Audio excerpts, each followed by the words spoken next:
Well, welcome one and all to Bike Racing Without Mercy.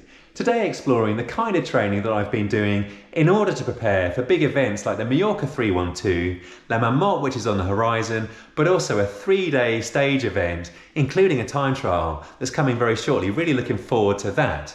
Now the nature of the training has been really consistent, trying to get the biggest bang for my training buck, but fitting it in has been super difficult because work has been max effort. We've moved house and we're pottering around trying to get sorted out in here, but also loads of travel with work to Germany, Berlin, Munich, Frankfurt. And back I go to Frankfurt. Rinse and repeat. Therefore, tons of enforced rest days, and also the flights also mess a little bit with the training sensations a day or so after when I get back to the UK. Therefore, hoping this will prove interesting to show how I've been personally trying to kind of tailor the training towards the kind of events that I'm doing, but also maximise the training benefit and fit in work, life and family. Probably family, work and life in that order. No, family, work and training in that order. So sweet spot with VO2 max surges on the drops. Half an hour, every 3 minutes. A 30-second surge at about 320 watts. Now obviously in the TT I won't be doing the surges, but I do love the VO2 max surges, whether it's with tempo or here sweet spot. Feels great fitness, heart rate recovery and mental fortitude. 1 minute till the next VO2 max surge. I'd completed 138 hours of training between the 1st of January and 26th of April when I left to take part in the Majorca 312, and that's an average of 8.5 hours per week, including a minimum 1.5 to 2 hours of strength training each week. The vast majority of my cycle training was close to my aerobic threshold, i.e. upper zone 2 or lower zone 3, or in mid zone 3, i.e. the middle intensity zone that many advise to avoid. You can see here there was a natural periodisation, i.e. weeks with less volume and more rest, and that was dictated by work and travel primarily, with only 3 big rides of 150 kilometres or more, one of which was the Gran Fondo Strada Bianchi. During this period there were only 11 rides of 3 hours or more, of which 4 were on holiday in Tenerife. See the really big spike in volume in late January. Here we go.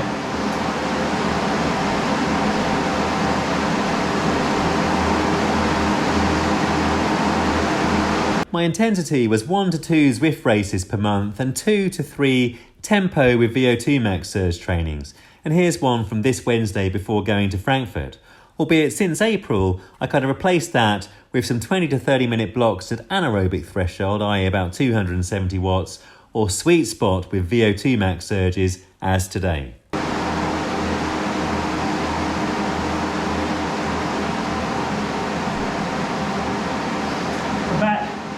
Sweet spot.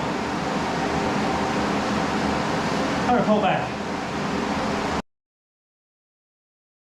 I know I'm getting serious when I commit to big blocks of tempo on the rollers for the power and technique gains.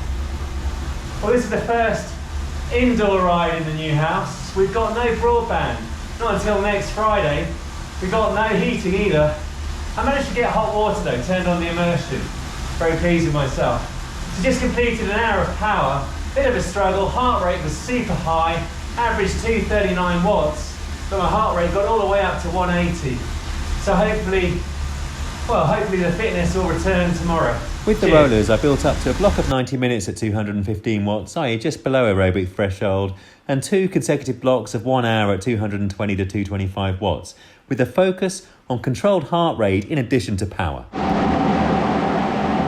Over the Easter weekend, I got in a couple of incredible rides in the beautiful Chilterns, including my joint biggest of the year at that point, 153 kilometres and 2,230 metres of climbing.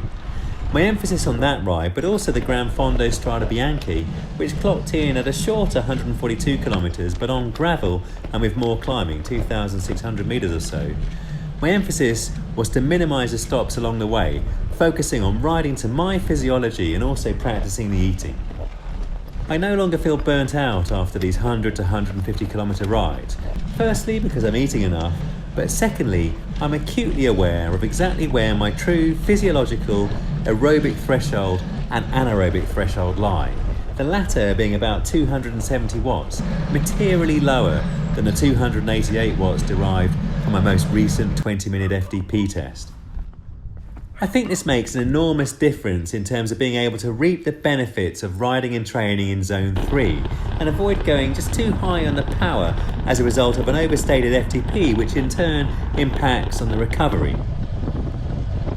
It's something I discovered in Tenerife in late January, where as a result of decent power control, I was pretty happily able to stack back-to-back some big rides. A big ride is anything more than 3 hours for me. So here's an example from my last day climbing 45 kilometers from the coast to the top of T-Day via Chio, and the Chio segment being just under 90 minutes at 242 watts. Beautiful climb. So maybe zone 3 and sweet spot get a bad rap unfairly, and perhaps it's just a question of getting your FTP and resultant training zones dialed in according to what's going on inside your body, plus eating correctly. Bottom line is, I've had good endurance gains on the back of a diet of predominantly mid-zone 3 and upper zone 2. I've normally had a rest day today, but tomorrow I'm off super early to Frankfurt for a couple of days, so got in a very quick training on my new Wattbike Pro in the pain cave. So it's 2 blocks of 20 minutes at high tempo with 4 30-second VO2 max surges, and those VO2 max surges gradually building to 420 odd watts. The tempo is around about 240 to 250. Felt good, the cadence was nice, left-right balance was 50-50, so all is well. Now got to get on with work and prepare for Frankfurt, and then got to figure out how to use my bike box Allen to get the Conago packed up for the 312. And back I go to Frankfurt. Rinse and repeat.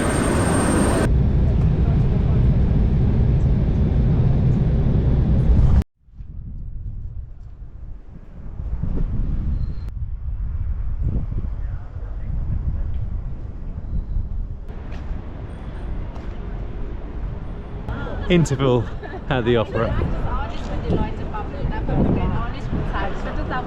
And Cafe Society is in full swing.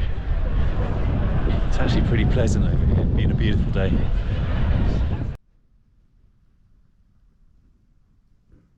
Now I'm just back from Germany last night, having had 2 enforced days away from the training, so feeling pretty fresh and looking forward to getting back into it. The last time I trained strength was on the Tuesday earlier this week, and I like to stay consistent on the strength. I do realise that it isn't specific, of course, to the 3-day event, but there are too many benefits from strength not to keep it in the programme. Now the amino work capacity and caffeine from the plant pre-workout has been on the agenda also the last 3 months. I haven't filmed any of it, but I really love training with this stuff. I have done for about the last 10 years, albeit I've subbed out the pure coffee and put in this plant-based pre-workout. Cheers. Well, a long cherished ambition of mine has been to have my very own gym, whether in the garage or here in the basement. So here it is, small but perfectly formed. Anyway, on the agenda right now is trap bar deadlifting. Aiming for 3 reps with 80. This is about set number 6, going nowhere near failure. And also trying to keep the arms nice and straight and locked out throughout the movement. A number of you commented on the last set of deadlifts that I filmed, but that my arms were actually bent during the movement. Not sure how I've got into that bad habit. Anyway, thank you for pointing it out. As we age, strength training is going to help us preserve muscle, maintain bone density, and improve overall flexibility and mobility. And that's great for general health and also preventing against injury. So completed 6 sets of 3 reps with the trap bar deadlift, and now hoping for 6 sets of 3 reps with the incline bench before finishing up on the chin-up. And for the cyclist, as you can see here, whether you're in the saddle or out, it's pretty handy to have a strong core, glutes, hamstrings and upper body to maximise the transfer of power through the crank, especially when the going gets tough as it was here. Hard work then, but if you work the front of the torso, you've got to work the rear in order to avoid imbalance and injury. Here we go.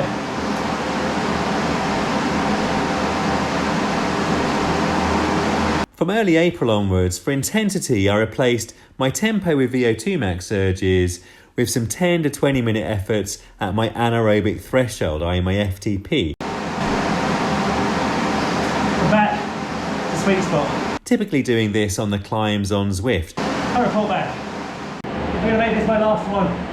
Proper difficult. About 23 minutes or so, rather than half an hour. Coming up for the VO2 max effort. Or occasionally a sweet spot with VO2 max surges, just to mix things up and also set the body up for a decent attempt on Sacalobra. Do check out my recent video, Cycling Majorca.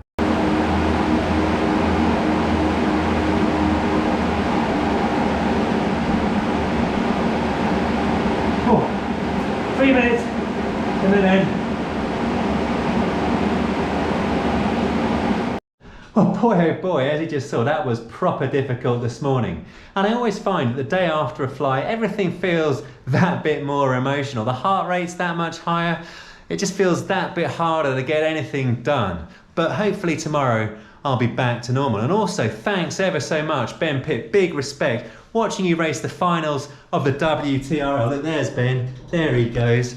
Basically doing sweet spot strokes threshold with anaerobic surges, massive anaerobic surges. Looking well placed as well, so there you go, Ben. Fly, my pretty, fly. And turning to the data. You can see the quality of the efforts is pretty consistent, especially the VO2 max surges, albeit the sweet spot kind of suffered a little bit in the middle. I think it was more mind over matter. I had a stern conversation with myself, watched a bit of Ben and got myself back together towards the end. Overall, 24 minutes. I cut it a little bit shorter than the 30 minutes expected. The heart rate was just getting too high and I didn't want to dig myself a big old hole ahead of going for a decent Uber pretzel tomorrow. Very happily, the pedaling technique was nice. Look, the efficiency score, anything over 70 is really strong, so that's 78. A little bit stronger on the right than the left, but also left-right balance. Look at that.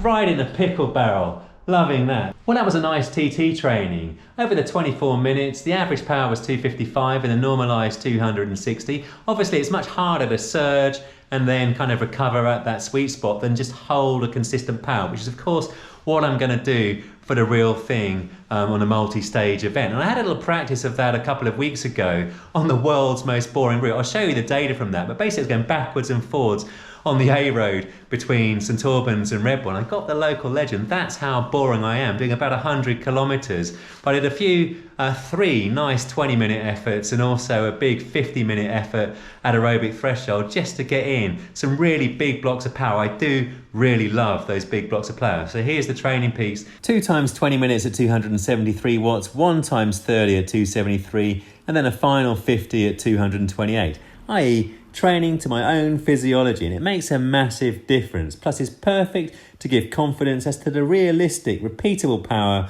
for the big climbs.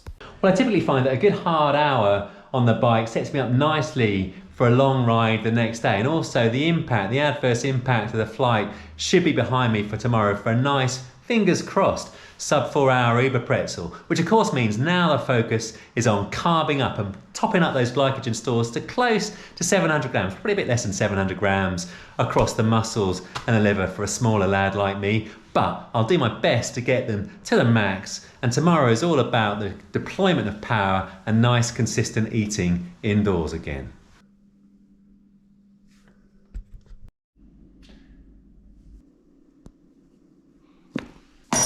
Early start today because we're off to celebrate my mum's birthday and need to be at the restaurant for 12. And off we go. A merry little band of 6. There we are, you see. And we'll see how merry we are at the bottom of the Alp. Well, probably for me, after the jungle. Definitely finding it a bit of a struggle today.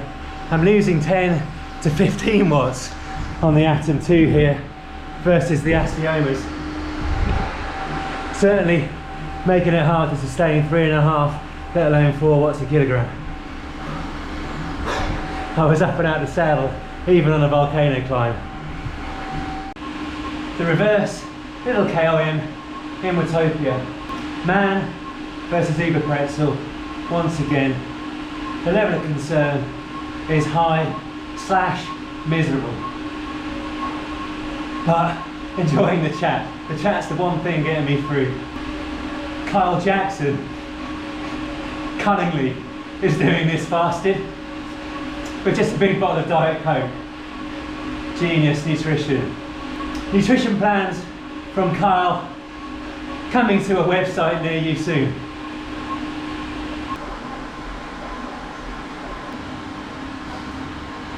Well, here we are. The beginning of the end, I think. Or maybe it's the end of the beginning, I'm really not sure. But the base of the Alp, gonna aim for about 200 watts on the Atom 2 and about, I don't know, 210, 215 on the Asiomas. Proper difficult. Just over an hour for the Alp. Asiomas, 214 watts. Watt bike Atom, about 203. Dear, oh dear, oh dear. Dearie me. Time to relax. Well, that was definitely a day to dig in and fettle the pacing. Boy, oh boy, was it proper tough. I felt dreadful at the bottom of the epic. I felt awful at the top of the epic, even worse at the top of the radio tower. Dreadful in the jungle, awful on the flats, and at the bottom of the Alp I was nearly in tears, but held it together and hit my pacing target on the Alp. And thank you ever so much to the Burrito Titans. Massive respect to everybody for all the encouragement and seeing me through. Nowhere near the sub 4 hours, it was 4:21, but look at the graph there. Albeit, I think I did drop my FTP for one of the training sessions earlier in the week on the Wednesday, so probably not quite as orange and green as that. And hopefully yesterday's TT training and this morning's Uber Pretzel is good preparation for the stage event that's coming very shortly. And whoever you are and whatever you do, please remember to live, thrive and stay healthy.